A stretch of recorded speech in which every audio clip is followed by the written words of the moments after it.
Field director Ramesh കുമാറിന്റെ നേതൃത്വത്തിൽ കർണാടക വനംവകുപ്പിന്റെ ഫീൽഡ് ഡയറക്ടർ രമേഷ് കുമാറിന്റെ നേതൃത്വത്തിലുള്ള ഒരു വലിയ സംഘം വയനാട്ടിൽ ഉണ്ട് എന്നാണ് മനസ്സിലാക്കുന്നത്. അവർ നൽകുന്ന ഒരു വിവരമനുസരിച്ച്, ബന്ദിപ്പൂരിലുള്ള ഫീൽഡ് ഡയറക്ടറാണ് നൽകുന്ന വിവരമനുസരിച്ച്, ആദ്യം ജനവാസ മേഖലയിൽ നിന്ന് ആനയെ മാറ്റുക എന്നുള്ളതാണ് ആദ്യ പടി. അതിനുശേഷം ആനയെ അനുയോജ്യമായ കാട്ടിലേക്ക് കയറ്റിവിടും എന്നാണ് അറിയിക്കുന്നത്. അതായത് അടുത്തുള്ള കാടുണ്ടെങ്കിൽ അവിടേക്ക് ആദ്യം കയറ്റിവിട്ട് തുടർന്ന് കർണാടക വനം മേഖലയിലേക്ക് തുറന്നുവിടും എന്നുള്ളതാണ് കർണാടക വനംവകുപ്പ് പറയുന്നത്. ഇക്കാര്യത്തിൽ രണ്ട് സംസ്ഥാനങ്ങളിലെയും വനംവകുപ്പുകൾ സംബന്ധിച്ച് അവർ ചർച്ച ചെയ്ത് മാത്രമേ ഒരു അന്തിമ തീരുമാനം ഉണ്ടാകൂ എന്നുള്ളതാണ് പ്രധാനപ്പെട്ട കാര്യം.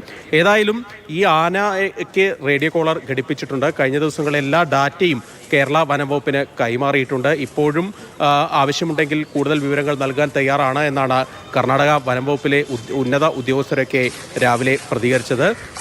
ഈ ആന ആക്രമകാരിയല്ല എന്നുള്ള ഒരു കാര്യം കൂടി കർണാടക വനംവകുപ്പ് പറയുന്നുണ്ട്.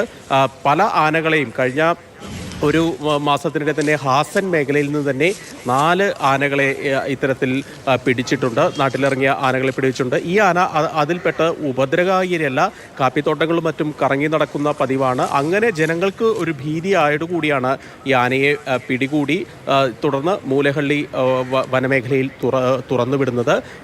ഈ സാധാരണ ഇവിടെ ആനയെ പിടിച്ചു കഴിഞ്ഞാൽ നേരിട്ട് തൊട്ടടുത്തുള്ളത് കുടകിലുള്ള ആന വളർത്തൽ കേന്ദ്രമാണ്, അവിടേക്ക് മാറ്റുകയാണ് പതിവ്. പക്ഷേ ഇത് ഉപദ്രവകാരിയല്ലാത്തതിനാൽ തന്നെ അതിനെ റേഡിയോ കോളർ ഘടിപ്പിച്ചുകൊണ്ട് അതിനെ വനമേഖലയിലേക്ക് തുറന്നു വിടുകയാണ് ചെയ്തത്. അതുകൊണ്ട് തന്നെ ആശങ്കപ്പെടേണ്ട ഒരു കാര്യമില്ല. ആനയെ അങ്ങോട്ട് ഉപദ്രവിച്ചില്ലെങ്കിൽ ആന തിരിച്ചുപദ്രവിക്കില്ല എന്നുള്ള ഒരു കാര്യം കൂടിയാണ് വനംവകുപ്പ് ഉദ്യോഗസ്ഥർ പറയുന്നത്. ഈ വിഷയത്തിൽ എന്ത് നടപടി വേണമെങ്കിലും, എന്ത് സഹായം വേണമെങ്കിലും നൽകാൻ തയ്യാറാണെന്ന് കർണാടക വനംവകുപ്പ് ഉദ്യോഗസ്ഥർ അറിയിക്കുന്നുണ്ട്. ഏതായാലും ആനയെ തിരിച്ച് കർണാടക വനമേഖലയിൽ തുറന്നു വിടാനുള്ള ഒരു സമ്മതം കൂടി കർണാടക വനംവകുപ്പ് നൽകുന്നുണ്ട്.